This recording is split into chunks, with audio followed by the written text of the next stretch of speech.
Baik, selamat siang semua. Perkenalkan nama saya Andre Ewan Panjaitan dari Dokter Muda Instalasi Perawatan Neonatus RSUD Arwin Ahmad, Fakultas Kedokteran Universitas Riau. Nah, jadi di sini saya akan berbagi informasi eh, mengenai suatu fenomena. Nah, jadi sering memberikan suatu pertanyaan pada saat lahir.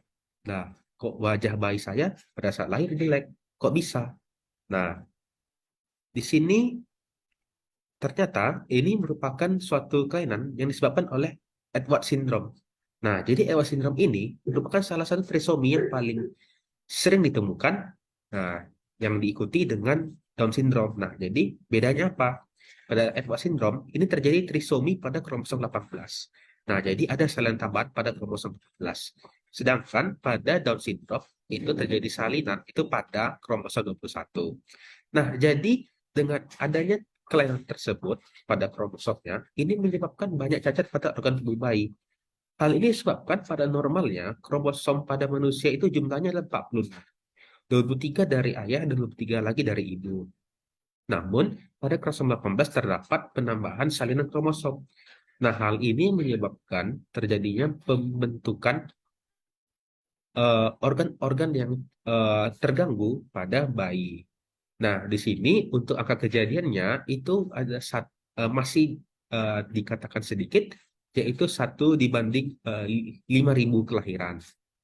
Nah, eh, gejala-gejala yang sering nih ditemukan pada EWA syndrome, yaitu adalah pada bagian bibir, itu bibirnya terdapat sumbing atau lebih dikenal dengan labiaplantoskisis, ataupun pada tangan, itu seperti tangannya menekuk atau disebut sebagai clenched hands, atau pada anus itu tidak terdapat pembentukan anus pada bayinya.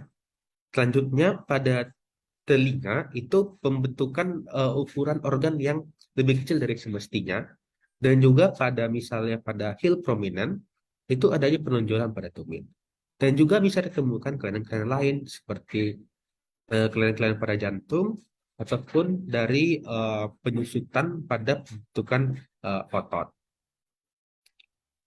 Nah, untuk penentuan diagnosis dari Edward syndrome ini, nah itu biasanya dilakukan pada usia kehamilan hingga 14 minggu. Nah, di mana eh, tanda Edward syndrome pada saat pemeriksaan USG itu adalah janin yang tidak aktif bergerak, terdapat kelainan panca pusat, ukuran plasenta kecil, ataupun cairan ketuban yang terlalu banyak. Nah, di sini sangat penting edukasi pada orang tua bahwa pada antenatal care itu sangat penting dilakukan USG untuk mendeteksi kelainan-kelainan sejak dini. Nah, setelah dilakukan screening tadi melalui USG, itu bisa dilakukan pemeriksaan kromosom 18-nya untuk melihat apakah tambahan apa tidak. Contohnya seperti melalui pemeriksaan chorionic villus sampling itu atau CVS, itu dilakukan pada usia kehamilan 10 hingga 14 minggu, di mana itu dilakukan pemasukan jarum ke perut ibu hamil. Atau dengan amniocentesis itu dengan mengambil sampel air ketuban pada usia kehamilan 15 hingga 20 minggu. Nah, selanjutnya untuk menegakkan diagnosis pada saat bayinya sudah lahir, nah itu bisa dilihat tadi melalui gejalanya, yaitu melalui pemeriksaan fisik dan juga bisa juga dilakukan pemeriksaan tambahan berupa pemeriksaan darah.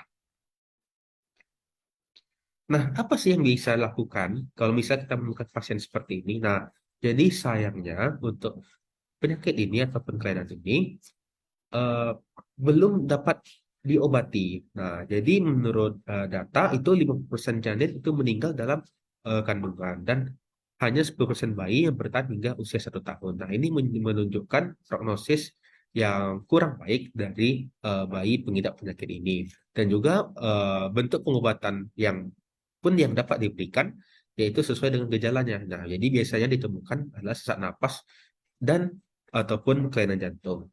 Dan juga bentuk-bentuk pengobatannya biasanya itu pada kelainan jantung itu biasanya dilakukan operasi jantung, ataupun ketika pada bayinya itu terdapat gangguan pada intake ataupun gangguan asupan makan, itu bisa dilakukan pemasangan selang makan atau NGT, ataupun pada tulang-tulang yang terbentuk kelainan atau seperti skoliosis, nah itu bisa dilakukan perbaikan tulang.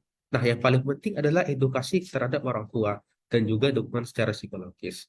Edukasi pada orang tua itu mengenai prognosis penyakit ini tadi, karena prognosis penyakit ini lumayan baik, kurang baik, sehingga sangat penting bagi kita untuk dapat mengedukasi pasien mengenai penyebab dan mengenai eh, eh, pengobatan ataupun mengenai harapan dari si bayi ini. Baik, sekian presentasi dari saya. Semoga informasi yang saya berikan dapat bermanfaat. Terima kasih.